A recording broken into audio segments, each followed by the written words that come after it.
నమస్కారం NS news కి స్వాగతం. నా పేరు ఉషా. ముందుగా ముఖ్యాంశాలు.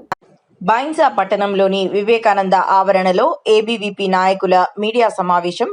ఏబీవీపీ ఇందూర్ విభాగ కన్వీనర్ శశీందర్ బైంసా పట్టణంలో గత వారం రోజులలో పలు ప్రైవేట్ పాఠశాలల్లో పుస్తకాలు, దుస్తులు అమ్ముతున్నారనే సమాచారంతో అధికారులకు పిలిపించి పాఠశాలలో ఉన్న పుస్తకాలను సీజ్ చేపించిన ఏబీవీపీ నాయకులు, విద్యార్థులు మరియు వారి తల్లిదండ్రుల తరపున ప్రైవేట్ పాఠశాలలపై పోరాడుతున్న ఏబీవీపీ నాయకులపై అక్రమ కేసులు పెట్టిన ప్రైవేట్ పాఠశాలల యాజమాన్యంపై మండిపడ్డ రాష్ట్ర ఏబీవీపీ నాయకులు.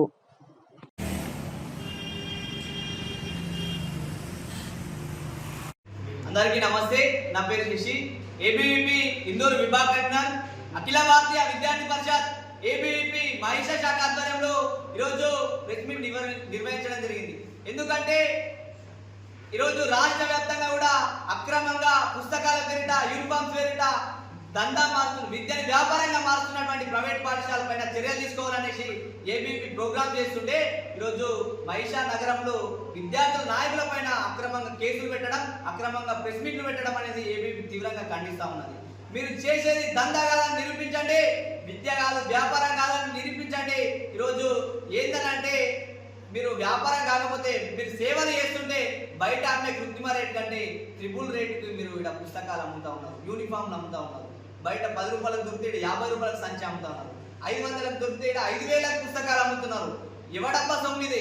విద్యార్థుల తల్లిదండ్రులను దోచుకోవడానికి ఎవడు హక్కిచ్చిండా అనేసి సందర్భంగా అడుగుతా ఉన్నాం. కాబట్టి దీన్ని వెంటనే మీరు రాష్ట్ర ప్రభుత్వం నుంచి మీకు నోటీసులు వచ్చినా కూడా మీరు వినట్లేదు.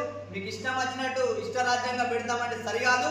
ఇవి విద్యార్థుల తల్లిదండ్రులు ఫీజులు కడితే మీరు పాఠశాలలు నడిపిస్తున్నారు తప్ప మీ సొంత పైసలు కాదనేసి ఏబీవీపీ ప్రశ్నిస్తా ఉన్నది. కాబట్టి దీన్ని వెంటనే విద్యార్థి సంఘాలను మీరు వ్యతిరేకించుడు బంద్ చేసి, విద్యను వ్యాపారంగా మార్చుడు బంద్ చేసి, విద్యను సేవలాగా భావించి విద్యార్థులకు నాణ్యమైన విద్య అందించేలాగా, గురువులు అంటే విద్యను నాణ్యమైన అందించే విధంగా ఉండాలనేసి ఏబీవీపీ కోరుకుంటుంది. మీకు కూడా మేము కూడా సపోర్ట్ చేస్తాం, కానీ విద్యార్థులకు సపోర్ట్ చేసినంత మాత్రాన్ని సపోర్ట్ చేస్తాం తప్ప విద్యార్థులను దోచుకోవడానికి, విద్యార్థుల తల్లిదండ్రులను దోచుకోవడానికి మీరు పూనుకుంటే ఖచ్చితంగా అధికారులను ప్రశ్నిస్తాం, మిమ్మల్ని ప్రశ్నిస్తాం, తరిమి కొట్టడానికి కూడా ఏబీవీపీ సిద్ధంగా ఉందని సందర్భంగా హెచ్చరిస్తున్నాం. కబడ్డా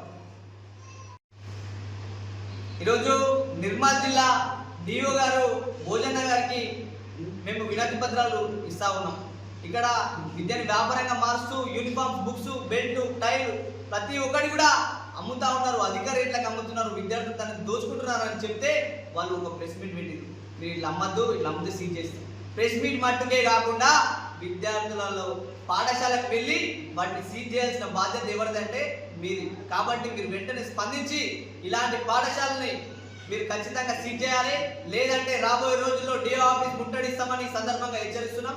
అదేవిధంగా ప్రభుత్వం, మీరు అధికారులు ఎలా ఉండాలంటే మీరు అడ్మిషన్ చేసుకోవాలా, ఈ పాఠశాల వేసుకోవాలంటే దానికి గుర్తింపు ఉందా లేదా, విద్యా సంవత్సరం ప్రారంభం కాగానే వెంటనే ప్రెస్ మీట్ పెట్టి ఈ పాఠశాలకు పర్మిషన్ లేదు, ఈ పాఠశాల దొంగతనాలు అమ్ముతున్నారు, ఇవన్నిటిపైన మీరు ఎక్కడ కూడా అడ్మిషన్ కావద్దమ్మా అనేసి మీరు ప్రెస్ మీట్ పెట్టాలి. ఈరోజు తల్లిదండ్రులు పోయి ఎంబీఓని అడగాలనే పరిస్థితి ఇది వచ్చింది. కాబట్టి మీరు దేనికోసం ఉన్నారయ్యా? కాబట్టి విద్యార్థుల కోసం ఉన్నారు. కాబట్టి ఖచ్చితంగా వాళ్ళకి ఇన్ఫర్మేషన్ చేయాలి, తల్లిదండ్రులకు తెలియజేయాలి. ఇలా ఇష్టం ఉన్నట్టు ఎక్కడంటే అక్కడ అడ్మిషన్ జరిగితే వాళ్ళ విద్యార్థులు వాళ్ళ బతుకులు ఆగమవుతాయి. కాబట్టి వెంటనే మీరు స్పందించి ఇలాంటి చర్యలకు పాల్పడుతున్న ప్రతి పాఠశాల పైన కఠిన చర్యలు తీసుకోవాలి. లేదంటే పెద్ద ఎత్తున ఉద్యమాలు చేస్తామని సందర్భంగా హెచ్చరిస్తున్నాం. కబడ్డీ